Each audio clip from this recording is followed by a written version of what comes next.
perkenalkan diri dulu. Jadi, namaku Stella Yolanda dan aku adalah murid di KAIST, South Korea. Terus di situ dapat beasiswa juga untuk S1-nya. Terus aku akan jadi MC untuk sesi online hari ini. Jadi sebelum mulai aku mau jelasin ke teman-teman Daewoo Foundation itu apa. Jadi ngapain sih Daewoo Foundation ngadain acara-acara kayak gini? Daewoo Foundation itu adalah sebuah incubation platform untuk mahasiswa-mahasiswi asing di Korea Selatan untuk mengembangkan talenta dan meningkatkan value baik dalam studi maupun social networking. Nah, salah satu program utama dari Daewoo Foundation ini adalah Home Touring School, yaitu program mentoring. Home Touring School ini juga akan dijelaskan lebih lanjut lagi oleh teman kita nanti. Nah, Home Touring School itu juga salah satu bentuk scholarship. Bantuan dari Daewoo Foundation itu diberikan dalam bentuk beasiswa dan program mentoring di berbagai bidang riset. Sekarang bantuan ini nggak cuma dikasih ke mahasiswa asing yang di Korea, tapi juga dikasih ke berbagai mahasiswa di Indonesia. Daewoo Foundation itu memberikan beasiswa ke mahasiswa berprestasi dari UI dan juga ITB. Terus penerima-penerima beasiswa ini diberikan kesempatan untuk mengembangkan diri melalui program mentoring yang sudah disiapkan oleh Daewoo Foundation sendiri. Oke, selamat malam teman-teman. Perkenalkan, nama saya Hak Wang Chung dan saya sekarang sedang berkuliah di Korea Selatan, tepatnya di Seoul, di Sungkyunkwan University. Jurusan saya sekarang adalah bisnis administrasi dan saya datang ke Korea di tahun 2018. Jadi sekitar sudah 2-3 tahun saya di sini dan juga saya merupakan touring scholar dari Daewoo Foundation bersama dengan rekan-rekan saya MC KMA dan juga MC Castella dan juga KMA. Sekian perkenalan singkat dari saya. Terima kasih. Kak Kwang orang apa sih? Orang Indonesia atau orang Korea nih? Oh, nanti aku bakal jelasin dikit lagi nanti di pertanyaan berikutnya. Oke, maaf. Halo semuanya, perkenalkan namaku Rafika. Aku saat ini sedang melanjutkan S2 di KAIST, jurusanku Knowledge Service Engineering.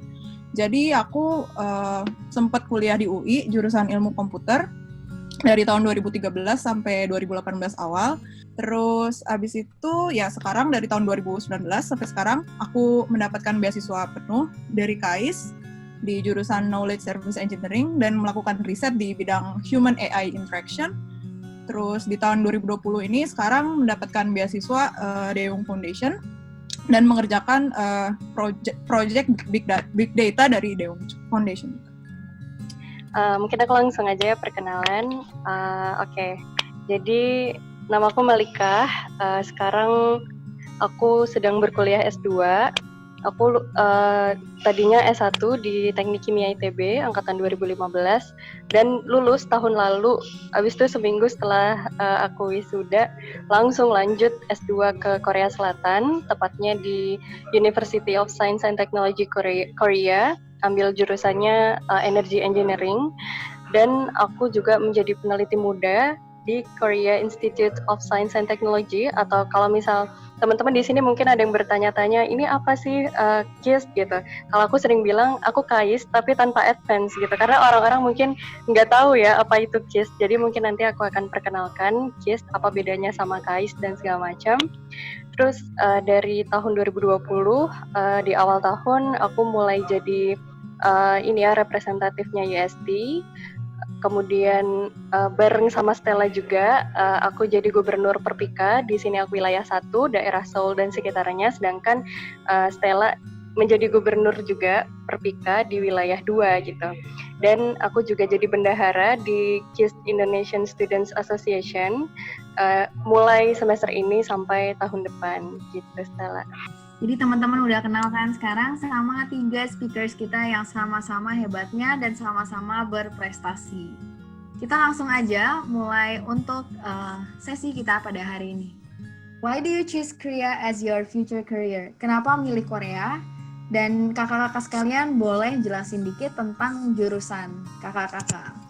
Oh, sebetulnya aku ada 2 alasan besar mengapa aku memilih Korea.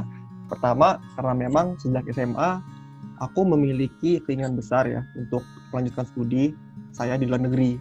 Nah, mulai dari SMA ini, aku mulai research banyak tentang lebih mengenai belajar di luar negeri gimana. Dan juga saya menemukan bahwa biaya kuliah dan biaya hidup di luar negeri itu termasuk terutama di luar Asia sangatlah tinggi. Dan ini membuat saya memutuskan untuk belajar di Korea yang bisa dibilang biayanya cukup terjangkau dan juga tingkat dan kualitas pendidikannya cukup tinggi dan tidak kalah dengan negara-negara lain. Itu sih yang pertama. Yang kedua, jadi saya mendapatkan pengaruh dari kedua orang tua saya. Jadi ayah saya adalah orang Korea, dan ibu saya adalah orang Indonesia. Jadi dari saya kecil, memang ayah saya berulang kali ingetin saya bahwa saya harus bangga terhadap kedua negara, Indonesia dan Korea. Jadi saya harus bangga saya adalah orang Indonesia dan juga memiliki darah orang Korea. Dan dari situlah ayah saya merekomendasikan saya untuk melanjutkan pendidikan saya di Korea. Itu. Kalau Kak Rafika sendiri, kenapa memilih Korea dan kenapa di KAIS? Oke. Sebenarnya aku tuh dari S1 sebenarnya udah sangat bercita-cita buat ke luar negeri sebenarnya. Terus setelah aku cari-cari tuh kandidat negara aku sebenarnya ada 3, ada Korea, Singapura, sama Australia. Cuman dari 3 negara ini aku pikir kayak Korea tuh paling banyak beasiswanya ternyata daripada Singapura dan Australia, dan juga biaya hidupnya juga lebih tinggi. Terus sebenarnya aku kan juga udah dari kuliah itu kan aku sebenarnya udah belajar bahasa Korea duluan gitu kan. Nah terus tuh aku mikir kayak kenapa bahasa Korea aku cuma jadi hobi doang, kayak aku tuh pengen lanjut gimana bahasa Korea aku tuh terus kepake, dan juga aku bisa make itu pun sekaligus sama kemampuan skill background aku, which is dari computer science itu. Ya udah aku berusaha makin mantep dong pilih ke Korea. Terus pada akhirnya aku mulai cari-cari gimana sih lanjut sekolah S2 di Korea gitu. Nah terus ternyata kalau mau beasiswa S2 di Korea pakai beasiswa profesor scholarship itu kan. Makanya aku udah mulai cari tahu itu dan email ke profesor gitu. Nah, kebetulan dari semua profesor yang aku emailin itu, profesor yang pilihan pertama aku itu yang dapat balasan kayak I will consider your application. Nah, dari situ ya udah aku langsung daftar ke websitenya KAIS setelah di-okein sama profesor aku itu yang sekarang udah jadi profesor advisor aku sekarang ini. Terus akhirnya tahun lalu berhasil diterima di KAIS. Oh iya, terus jurusan aku itu dari Knowledge Service Engineering. Nah ini mungkin nama jurusannya sebenarnya agak-agak asing gitu. Sebenarnya ini lebih ke kayak computer science, tapi kalau computer science itu kan lebih ke buat mengembangkan algoritma gitu kan. Nah kita tuh di Knowledge Service Engineering ini udah lebih ke industry oriented gitu. Jadi kita make algoritma yang dikembangin sama orang-orang computer science buat diaplikasikan ke berbagai sektor industri. Kayak gitu sih. Kalau untuk Kak Malika gimana? Kenapa pertama pilih Korea dan juga jurusannya boleh dijelasin dikit? Aku dari kecil, mungkin SMP itu emang cita-citanya pengen lanjut ke luar negeri. Dan aku yakin di sini mungkin banyak juga teman-teman yang pengen lanjut ke luar negeri gitu. Nah, dulu waktu masuk S1 di ITB itu memang pengen setelah lulus tuh lanjut S2 ke luar negeri gitu. Nggak mau di Indonesia lagi gitu. Sekitar bulan Januari itu berarti aku semester 8, jadi masih statusnya masih mahasiswi ya di ITB. Itu aku udah mulai cari-cari tuh informasi tentang kuliah ke luar negeri. Dan dari dulu sebenarnya pengennya itu nggak ke Korea, bahkan Korea tuh tidak pernah ada di list gitu, karena pengennya tuh di Eropa, terutama pengennya tuh di Jerman. Karena mungkin teman-teman juga lihat ya Pak Habibie di Jerman, itu aku yakin banyak orang yang bermimpi untuk kuliah di Eropa juga seperti Pak Habibie dan teman-teman yang lain. Dan waktu itu aku nyiapin beberapa dokumen, dan ternyata untuk ke Jerman itu syarat yang pertama adalah harus lulus dulu gitu. Sedangkan aku pengen kalau bisa nggak ada gap year. Jadi setelah lulus langsung deh lanjut S2. Dan setelah mencari tahu berbagai informasi tentang S2 di luar negeri, akhirnya menemukan bahwa di Korea itu ada suatu universitas yang mana dokumen transkrip dan ijazah ini bisa kita ganti dengan surat keterangan akan lulus. Akhirnya mendaftar bulan Februari, ternyata setelah itu keterima, wawancara. Setelah wawancara, oke, keterima langsung di universitas yang aku masukin sekarang. Dan yang menarik adalah tadi kan aku awalnya pengen kuliah di Jerman. Ternyata ketika aku daftar, sebelum aku mencari profesor, kan jadi nanti karena aku beasiswa profesor, aku harus nyari profesor gitu ya. Dan mostly di sini pilihan profesornya adalah orang Korea karena kita ada di Korea. Nah, tapi sebelum aku ngontak siapapun, ternyata ada seorang profesor dari Jerman yang beliau ini ngontak aku duluan gitu. Jadi beliau mengatakan bahwa saya melihat administrasi kamu, dokumen kamu masuk di universitas ini, dan saya melihat bahwa kamu mempunyai kompetensi di bidang yang saya kembangkan di laboratorium karena aku jurusan teknik kimia. Dan beliau ini dari basisnya itu adalah fuel cell. Nanti mungkin aku akan jelaskan juga sedikit tentang fuel cell. Kemudian aku ditanya, kamu mau nggak masuk ke lab saya? Dan di situ aku coba cari tahu dulu dari internet seperti apa seperti apa profesor ini, apakah orangnya baik atau enggak, kemudian papernya publishnya seperti apa, kayak gitu ya. Jadi mencari tahu studi literatur, dan akhirnya aku yakin untuk mengambil itu. Ya udah, jadi sekarang aku berada di lab tuh namanya di Korea Institute of Science and Technology atau KIST. Tapi sebenarnya semua labmate aku itu bukan orang Korea. Jadi menariknya gitu, aku kuliah di Korea, tapi labmate aku itu ada orang Ukraina, kemudian orang Indonesia itu sendiri, orang Eropa gitu. Jadi aku di sini di Korea, tapi lingkungan aku adalah foreigner. Dan jurusan yang aku ambil sekarang itu adalah energy engineering. Jadi teknik energi gitu ya kalau di-translate. Untuk energy engineering itu sendiri, kita nggak cuman teman-temannya itu dari teknik kimia aja, bahkan teman satu lab aku ada yang dari teknik mesin, ada yang dari teknik perminyakan, ada yang dari jurusan kimia murni, ada yang dari jurusan fisika murni bahkan. Jadi memang sangat diverse. Jadi kalau nanti teman-teman pengen lanjut S2, mungkin nggak harus linear jurusannya. Jadi misal S1-nya teknik kimia, S2-nya ngambil di jurusan lain gitu yang lebih detail kayak gitu. Itu paling Stella cerita dari aku. Hebat banget ya Kak Malika, ternyata bahkan profesornya yang ngontak Kak Malika duluan. Tapi kalau saya lihat tiga-tiganya itu sama, semua mulai dari mimpi, semua mulai dari keinginan pengen kuliah di Korea. Guest speaker kita hari ini adalah yang bukan 100% scholarship, di mana ada yang jalur mandiri seperti Guang Upa, lalu juga jalur beasiswa tapi parsial ya. Ini gimana sih mereka bisa memanage keuangan mereka? Mungkin yang in-campus scholarship bisa dijawab dulu. Beasiswa profesor scholarship itu sebenarnya kalau di KAIS sama dengan KAIS scholarship. Nah, jadi kalau KAIS scholarship itu buat semua international students, masalah tuition fee itu udah di-cover semua sama KAIS. Cuman kalian itu harus mengerjakan pekerjaan di lab. Jadi kayak research project di lab itu. Nah, jadi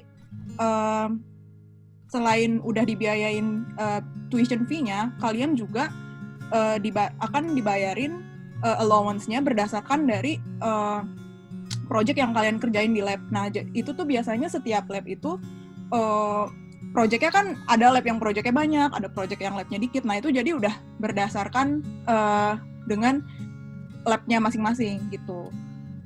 Nah, terus biasanya kalau misalnya mau dapat beasiswa profesor scholarship ini, biasanya kalian tuh bisa cari tahu dulu gitu di website universitas yang kalian mau. Nah, terus abis itu kalian lihat profesornya sama biasanya ada halaman ininya labnya. Nah, itu nanti kalian di halaman labnya itu bisa lihat publikasinya apa gitu. Nah, terus dari publikasinya itu ada nggak yang risetnya cocok sama kalian gitu. Kalian cari tahu tuh tentang profesor itu di lab yang kalian mau tujuin. Nah, terus dari situ biasanya ada juga profesor yang nunjukin di websitenya itu mereka lagi nerima students atau enggak kayak gitu. Tapi ada juga yang nggak nyantumin. Nah, tapi kalau menurut aku sendiri sih, kalau ada atau enggak tulisan itu, kalau profesornya lagi nyari mahasiswa, tetap email aja sih kalau kataku. Nah, jadi kalau gimana caranya menulis email dengan ke profesor itu, jadi kalian tunjukin subjeknya yang jelas kalau kalian itu ingin melanjutkan studi di lab tersebut. Nah, terus habis itu kalian perkenalkan diri di badan isi emailnya. Kalian mulai perkenalkan diri, kalian siapa, kalian dari mana, sekolah kalian dari mana. Terus habis itu kalian risetnya juga tentang apa. Nah, habis itu kalian tunjukin ketertarikan kalian dengan ke profesor yang kalian tuju.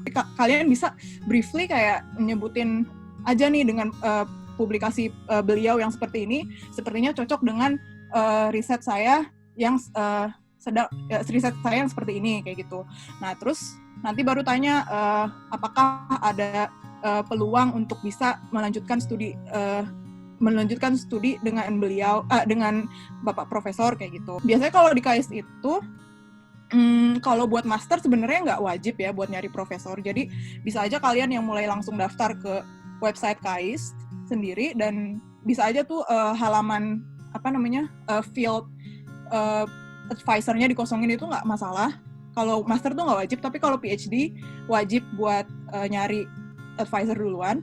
Sebenarnya menurut aku pribadi, kalau misalnya nggak nulis nama profesor itu, kemungkinannya bisa jadi kalian ditempatin di lab yang secara random gitu, yang bisa aja nantinya nggak sesuai sama research interest kalian gitu. Nah, jadi kalau menurut aku pribadi sih saraninnya, aku lebih baik kalian coba email ke profesornya dulu. Kalau dari Kak Malika waktu itu gimana untuk beasiswa profesornya? Aku ini mahasiswi di UST, tapi jadi peneliti di KIST gitu. Nah, mungkin teman-teman di sini juga banyak yang bingung gitu. Itu cara daftarnya seperti apa? Apakah lewat UST-nya atau KIST-nya? UST itu adalah suatu lembaga yang menerima mahasiswi atau mahasiswa gitu. Jadi kita daftar itu semuanya lewat UST. Nah, di bawah UST itu banyak sekali institut-institut penelitian yang dia naungi gitu. Salah satunya adalah KIST. Ada juga institut-institut lain yang nggak cuma ada di Seoul, tapi ada di Daejeon, kemudian ada di Busan, ada di Ochang, dan tempat-tempat yang lain. Dan ini FYI, untuk UST itu sendiri, itu bangunannya ada di Daejeon gitu, di dekatnya KAIS. Jadi UST di Daejeon, tapi aku menjadi penelitinya di Seoul. Nah, itu gimana? Apakah aku harus bolak-balik gitu dari Daejeon ke Seoul, kemudian ke Daejeon lagi? Enggak. Jadi karena aku ini sudah mahasiswi di UST, kemudian aku penelitinya itu menjadi penelitinya di KIST, jadi aku cukup stay di KIST. Aku cukup stay di Seoul, nanti setiap hari aku harus masuk ke office, itu dari jam 9 pagi sampai jam 6 sore, dan nanti untuk kuliahnya tidak perlu khawatir karena nanti profesor yang akan datang ke KIST gitu, jadi kita nggak perlu bolak-balik ke Daejeon, cukup kita stay di Seoul, profesornya akan datang kayak gitu. Kalau misal dibilang ini beasiswa profesor, iya, karena kita sebelum daftar, ya jadi setelah daftar itu kan akan ada wawancara. Nah, sebelum wawancara itu kita pastikan kita harus udah punya profesor kita masing-masing gitu. Dan bagaimana cara mendapatkannya itu adalah disesuaikan dengan spesialisasinya teman-teman. Karena itu tadi ya kan aku bilang di bawahnya UST itu banyak sekali institut-institut penelitian. Kalau di Indonesia mungkin kita tahu ada LIPI gitu ya, dan LIPI-nya itu beda-beda. Ada LIPI yang bagian energi, misal ada yang LIPI bagian fisika aja. Nah, itu di sini juga gitu. Nah, aku di sini KIST itu fokusnya adalah di bidang teknologi baru dan juga robotik. Nah, nanti kalau teman-teman emang dari spesialisasinya bidang robotik atau energi, bisa banget masuk ke aku. Atau bahkan banyak banget teman-teman aku yang kita sama-sama energi, kita sama-sama teknologinya fuel cell, tapi kita berada di institut yang berbeda, sama-sama UST, tapi yang satu di KIST kayak aku, yang satu di KIER, itu di Daejeon juga KIER itu.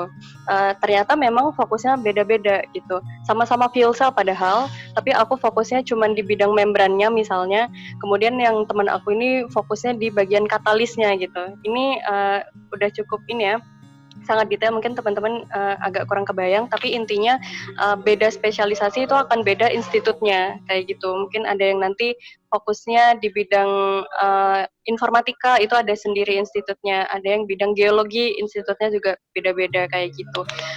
Itu sih paling yang aku pengen jelasin untuk membedakan apa itu UST dan apa itu KIST.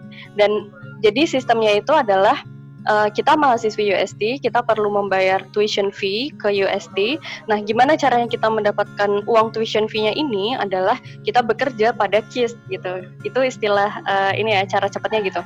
Kita kerja untuk KIST, tapi uangnya nanti kita akan bayar tuition fee gitu ke UST. Dan dari masing-masing institut yang berbeda-beda itu tadi, sebenarnya nominal beasiswanya itu akan sama semua gitu. Untuk master kita itu dapat sekitar 1,7 juta won, sedangkan untuk PhD kita dapat sekitar 2,2 juta won. Ini kalau teman-teman pengen lanjut kuliah, mungkin UST bisa jadi pilihan karena banyak teman-teman di luar sana yang masih nggak tahu apa sih itu UST kayak gitu. Untuk teman-teman yang masih belum nangkep, sebenarnya kenapa kita nggak sebut beasiswa ini beasiswa 100% karena berbeda dengan KGSP yang kayak ngasih duitnya begitu aja 100%. Kalau professor scholarship ini anggapannya kayak kerja di lab. Jadi kayak Kak Malika bilang tadi, itu ada office hours-nya, mesti ngikutin jam berapa sampai jam berapanya. Jadi mesti ada timbal baliknya, harus kerja di lab gitulah. Kenapa? Makanya bukan 100% scholarship, bukan beasiswa yang diberi dengan cuma-cuma untuk kita belajar di kelas gitu. Nah, kemudian selain professor scholarship yang diterima oleh Kak Rafika dan Kak Malika, ada juga grade scholarship dan juga TA. Nah, mungkin untuk grade scholarship, Opa Kwang bisa jelasin? Kalau aku sendiri, kalau jalur mandiri benar-benar kita tidak dapat bantuan apapun dari secara finansial. Dan menurut aku, jadi salah satu jalan untuk teman-teman seperti saya yang datang ke Korea melalui jalur mandiri adalah melalui grade scholarship. Bila kita mendapatkan nilai IPK yang tinggi, jadi kita akan dapat potongan uang sekolahnya gitu. Jadi ini sih berbeda ya setiap sekolah. Jadi potongannya tuh setiap sekolah berbeda, tapi pasti ada potongan ketika kita mendapatkan IPK yang tinggi. Walaupun saya tadi bilang sekolah di Korea itu termasuk affordable, tapi memang tetap merasa ada beban ya kalau dibanding kuliah di Indonesia. Jadi kalau saya harus berikan satu tips kepada teman-teman, kalau teman-teman merasa terbeban dalam bayar uang sekolah, IPK 4 adalah solusinya gitu.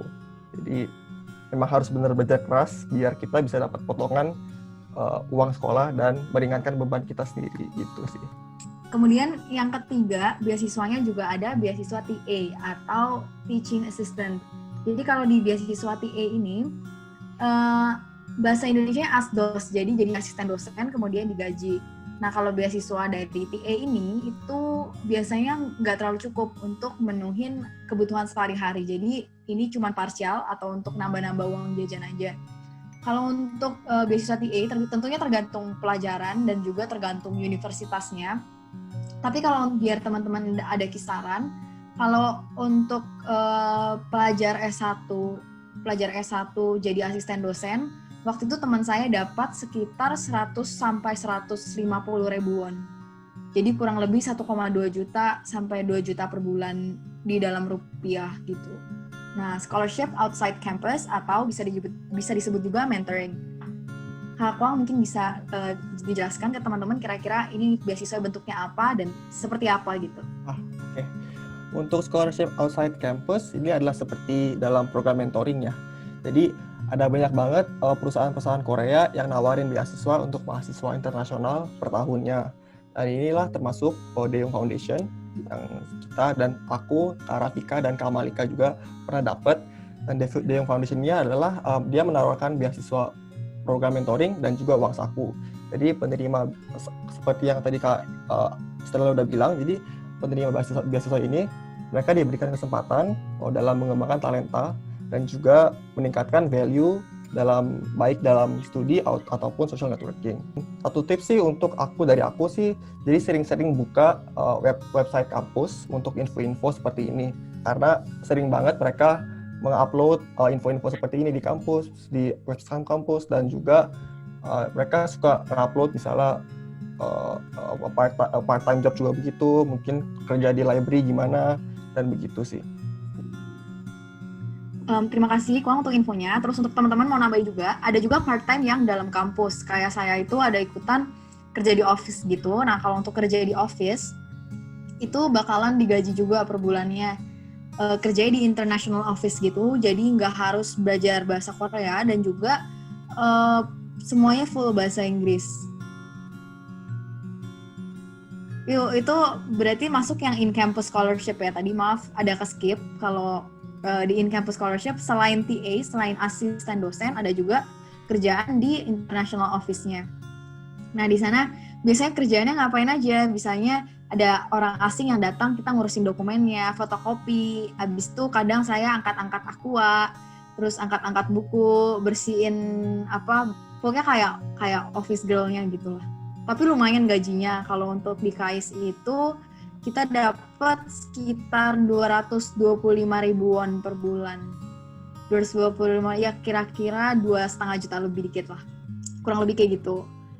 Pokoknya maksudnya di sini kita mau ngasih tahu bahwa walaupun tanpa beasiswa 100%, kamu mau parsial, kamu bisa dapetin beasiswa kayak misalnya dari awal beasiswa profesor dulu sebelum datang ke sini.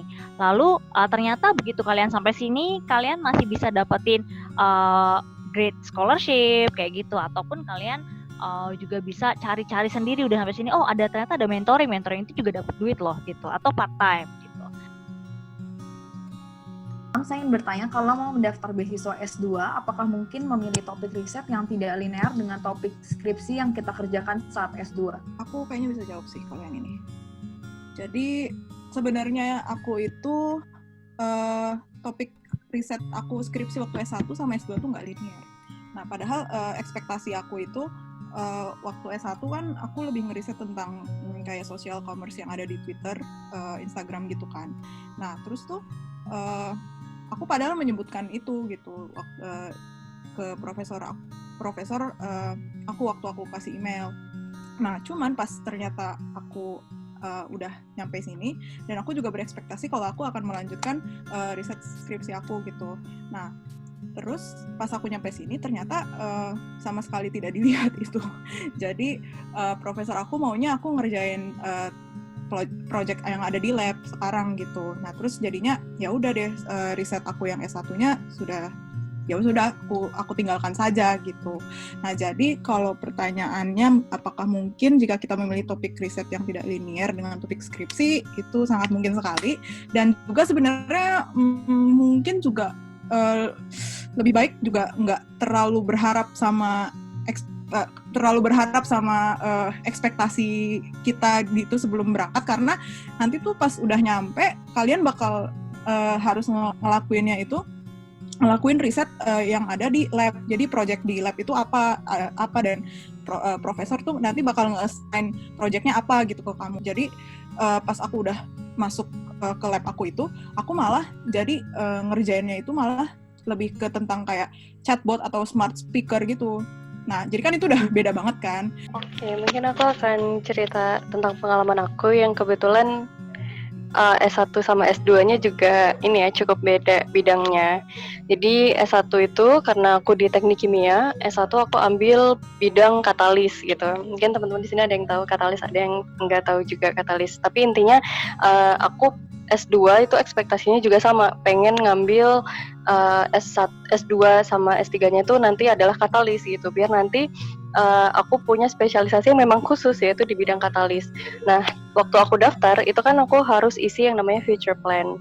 Nah, di future plan ini aku cerita bahwa di S1-nya aku ambil bidang katalis, kemudian di bidang itu aku ngapain aja, misal melakukan suatu reaksi kimia, reaksinya apa aku sebutin di situ, kemudian hal-hal lain terkait dengan reaksi-reaksi tersebut, terkait dengan eksperimen yang aku lakukan, dan aku juga nulis di future plan tentang lab yang ingin aku masuki ketika S2, dan aku lagi-lagi nyebut bahwa aku pengen S2 di bidang katalis juga gitu.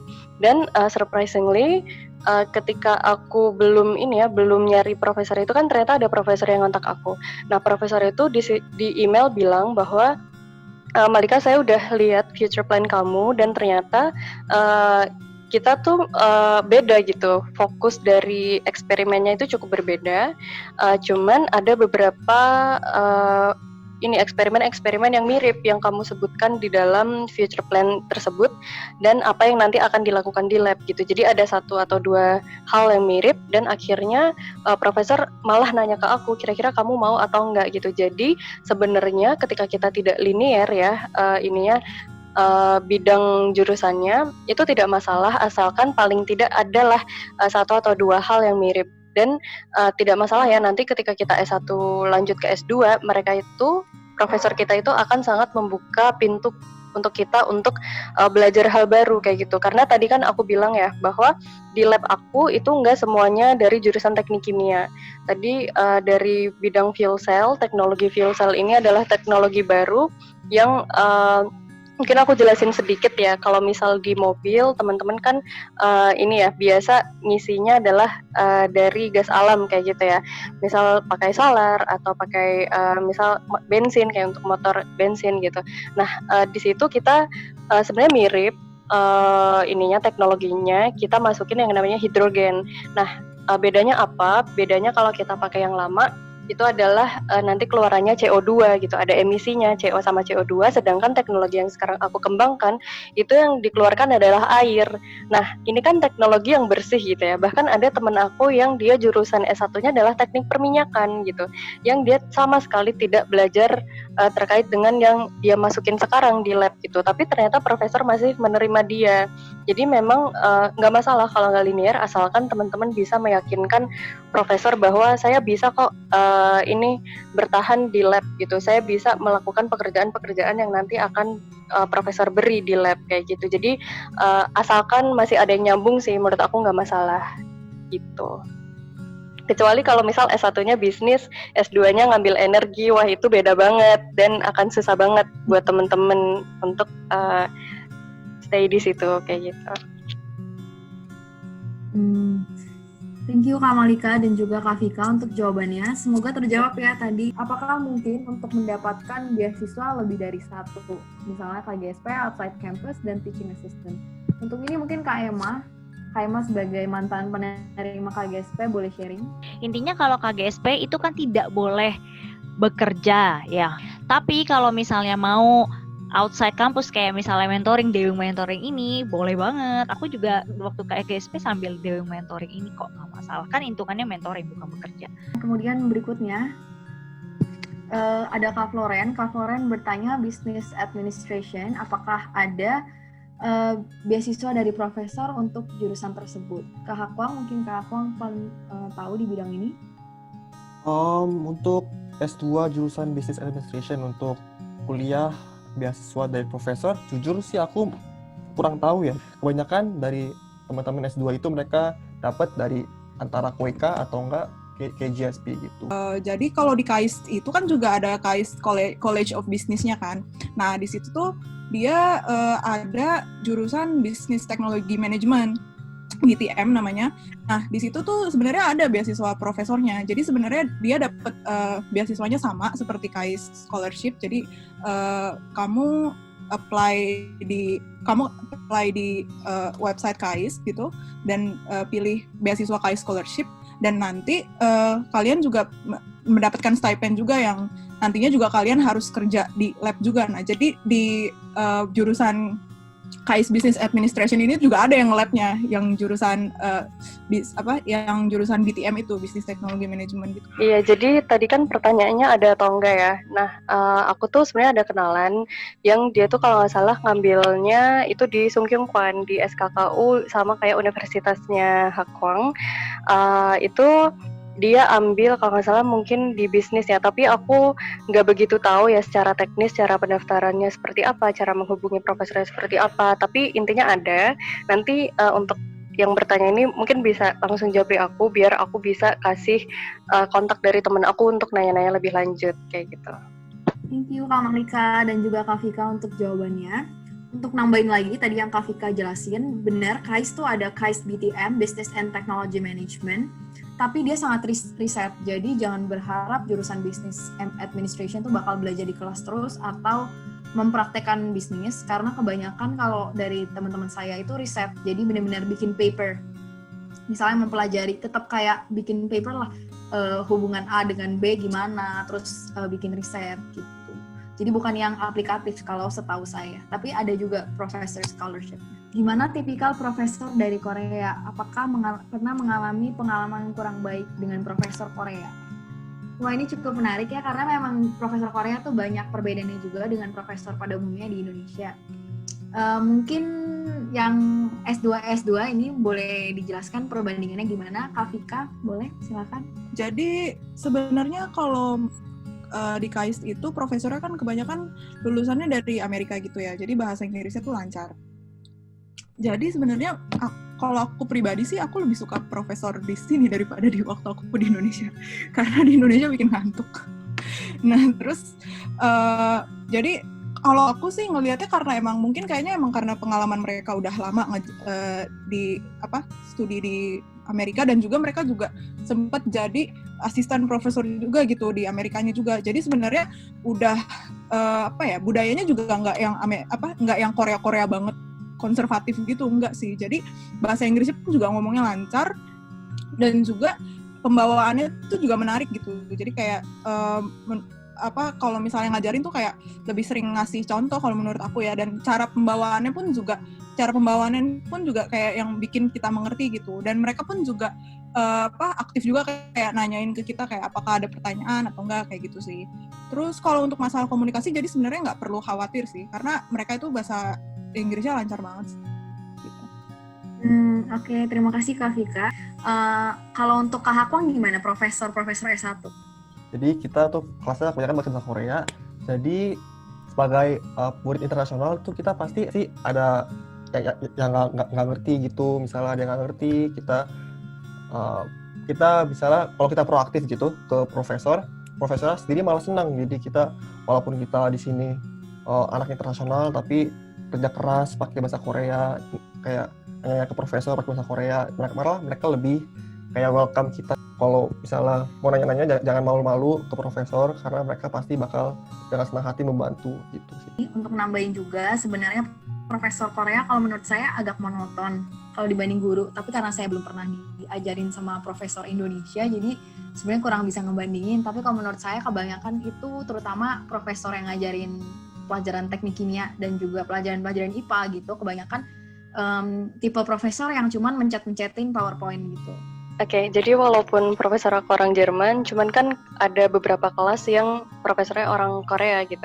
Nah, benar ya apa yang dibilang sama Rafika tadi, bahwa profesor Korea ini, dosen-dosen orang Korea ini, jadi mereka cenderung mencoba untuk menjelaskan tuh sangat sampai akar-akarnya gitu, dan tidak membosankan gitu. Aku ada cerita ketika aku ada sesuatu yang kebingungan, itu tuh aku nanya, kan profesornya bilang di awal bahwa ketika ada yang bingung langsung aja datang ke kantor saya gitu, dan aku langsung gitu nanya ke kantornya, yang cuman nanya satu hal kecil akhirnya dijelasin dari awal lagi gitu, karena mereka pengen banget aku tuh ngerti semuanya kayak gitu. Beda banget sama dosen di Indonesia yang susah banget dicarinya, misal mau janjian kapan aja tuh mereka sibuk hal lain, sibuk proyek ini itu gitu, mereka tidak menyempatkan waktunya gitu ya. Sedangkan kalau dosen-dosen di Korea ini mereka sangat luang gitu, kayak oke, nggak apa-apa kalau misal kamu pengen nanya kayak gitu. Jadi itu sih yang aku suka dari dosen-dosen orang Korea ini gitu. Nah, saya juga setuju sih, memang kalau untuk profesor di Korea sangat meluangkan waktu bagi orang-orang yang mau tanya. Senang banget kalau ada orang yang benar-benar pengen belajar gitu. Kakak-kakak ada yang mau ditambahin? Oh enggak sih, cuman mau mengucapkan berterima kasih aja sih, dan udah dikasih kesempatan buat ngomong. Dan juga sebenarnya ini programnya juga bagus ya gitu. Jadi awalnya juga aku kan waktu mau nyariin beasiswa ini kan nggak ada kayak wadah dari Daewoo Foundation ini buat bertemu, bisa berkomunikasi langsung gitu sama orang yang emang penerima beasiswa gitu. Jadi menurut saya ini bakal sangat membantu banget gitu untuk teman-teman yang emang bercita-cita untuk kuliah di luar negeri, kuliah di Korea gitu. Jadi ya semangat buat teman-teman mencari informasi dan mencari beasiswanya. Semoga kalian bisa keterima kuliah di Korea. Semangat teman-teman. Terima kasih sudah ikut acara kami. Sekian dan terima kasih.